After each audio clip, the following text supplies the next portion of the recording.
നാളെ 2025 ജൂൺ മാസം 12-ാം തീയതി വ്യാഴാഴ്ച ദിവസം. നാളെയും തുടർന്നുള്ള ദിവസങ്ങളിലും നിങ്ങൾ അറിഞ്ഞിരിക്കേണ്ട പ്രധാന വാർത്താ അപ്ഡേറ്റുകളാണ് ഇന്നത്തെ ഡെയിലി അപ്ഡേറ്റ്സിൽ ഉൾപ്പെടുത്തിയിരിക്കുന്നത്. വാർത്തകൾ പൂർണ്ണമായും കാണാൻ ശ്രമിക്കുക. ഒന്ന് ലൈക്ക് ചെയ്ത് കാണാനും മറക്കാതിരിക്കുക.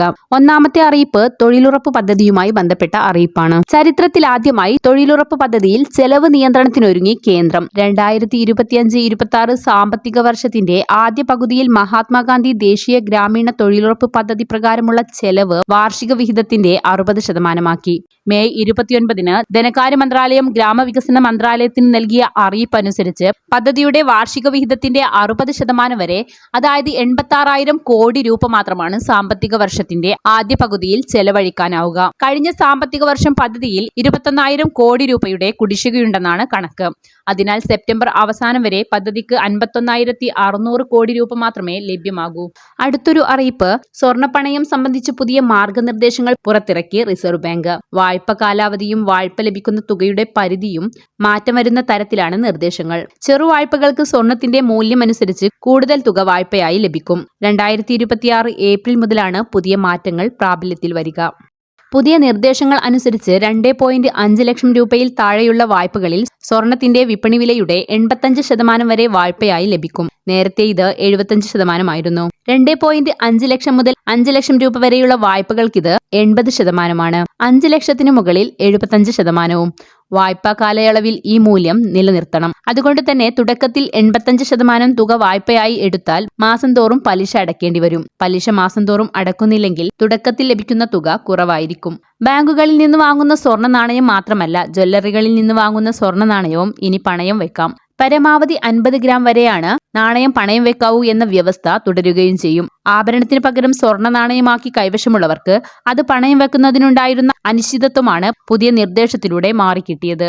20,000 രൂപയ്ക്ക് മുകളിലുള്ള വായ്പകൾ എല്ലാം തന്നെ ബാങ്ക് അക്കൗണ്ടുകൾ വഴി മാത്രമേ നൽകാവൂ എന്ന നിബന്ധനയും മാറ്റി. കഴിവതും അങ്ങനെ ചെയ്യണമെന്ന നിർദ്ദേശമാണിപ്പോൾ ഉള്ളത്. ക്യാഷ് ഇടപാടുകൾ ആദായ നികുതി നിയമത്തിലെ വ്യവസ്ഥകൾ അനുസരിച്ച് നടത്തണം. സ്വർണ്ണാഭരണത്തിന്റെ ഉടമസ്ഥാവകാശം കാണിക്കുവാൻ സ്വർണം വാങ്ങിയ ബില്ല് കൊണ്ടുവരണമെന്ന നിബന്ധനയും ഒഴിവാക്കിയിട്ടുണ്ട്. അടുത്തൊരു അറിയിപ്പ് കോവിഡിന്റെ പുതിയ വകഭേദം ഇന്ത്യയിൽ വ്യാപിക്കുകയാണ്. ഇതുവരെ രാജ്യത്തെ 163 പേരെ ബാധിച്ചത് XFG ആണെന്ന് കണ്ടെത്തിയിട്ടുണ്ട്. എന്നാൽ XFG എന്ന ഈ പുതിയ വകഭേദം കൂടുതൽ ഗുരുതരമായ രോഗത്തിനോ ആശുപത്രിയിൽ പ്രവേശിപ്പിക്കലിനോ കാരണമാകില്ലെന്നാണ് പറയുന്നത്. മനുഷ്യന്റെ പ്രതിരോധ ശേഷിയെ വേഗത്തിൽ തകർക്കുന്ന XFG ആഗോളതലത്തിൽ തന്നെ വളരെ വേഗത്തിൽ വ്യാപിക്കുന്നതായാണ് റിപ്പോർട്ട്. 2021 അവസാനം മുതൽ ആഗോളതലത്തിൽ വ്യാപിച്ച കോവിഡ് വകഭേദമായ ഒമിക്രോൺ കുടുംബത്തിലാണ് XFGയെ ഉൾപ്പെടുത്തിയിരിക്കുന്നത്.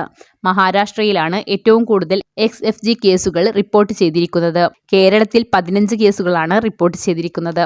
അതേസമയം രാജ്യത്തെ കോവിഡ് രോഗികളുടെ എണ്ണം 7,000-ലേക്ക് കടക്കുകയാണ്. ഏറ്റവും കൂടുതൽ രോഗബാധിതരുള്ള സംസ്ഥാനം കേരളമാണ്. അടുത്തൊരു അറിയിപ്പ് സംസ്ഥാനത്ത് ഒറ്റപ്പെട്ട ഇടങ്ങളിൽ ഇടിമിന്നലോട് കൂടിയ ശക്തമായ മഴയ്ക്ക് സാധ്യതയെന്ന് കാലാവസ്ഥാ നിരീക്ഷണ കേന്ദ്രം. ഉയർന്ന തിരമാല സാധ്യത കണക്കിലെടുത്ത് തീരദേശത്ത് ജാഗ്രതാ നിർദ്ദേശം നൽകിയിട്ടുണ്ട്. നാളെ മുതൽ കേരളത്തിന് മുകളിൽ പടിഞ്ഞാറൻ വടക്കു പടിഞ്ഞാറൻ കാറ്റ് ശക്തമായേക്കും. വടക്കു പടിഞ്ഞാറൻ ബംഗാൾ ഉൾക്കടലിന് മുകളിൽ ചക്രവാത ചുഴി സ്ഥിതി ചെയ്യുന്നതായും മുന്നറിയിപ്പുണ്ട്. ഇടുക്കിയിൽ ശക്തമായ മഴ തുടരുന്ന സാഹചര്യത്തിൽ കല്ലാർകുട്ടി, പാംബ്ല ഡാമുകളിലെ ഷട്ടറുകൾ വീണ്ടും തുറക്കും. കനത്ത മഴയെ തുടർന്ന് ഡാമുകളിൽ ജലനിരപ്പ് ഉയരുകയാണ്. പെരിയാറിന്റെയും മുതിരപ്പുഴയാറിന്റെയും തീരത്തുള്ളവർ ജാഗ്രത പാലിക്കണമെന്നും നിർദ്ദേശമുണ്ട്. വാർത്തകൾ പൂർണ്ണമായും വീക്ഷിച്ചതിന് നന്ദി.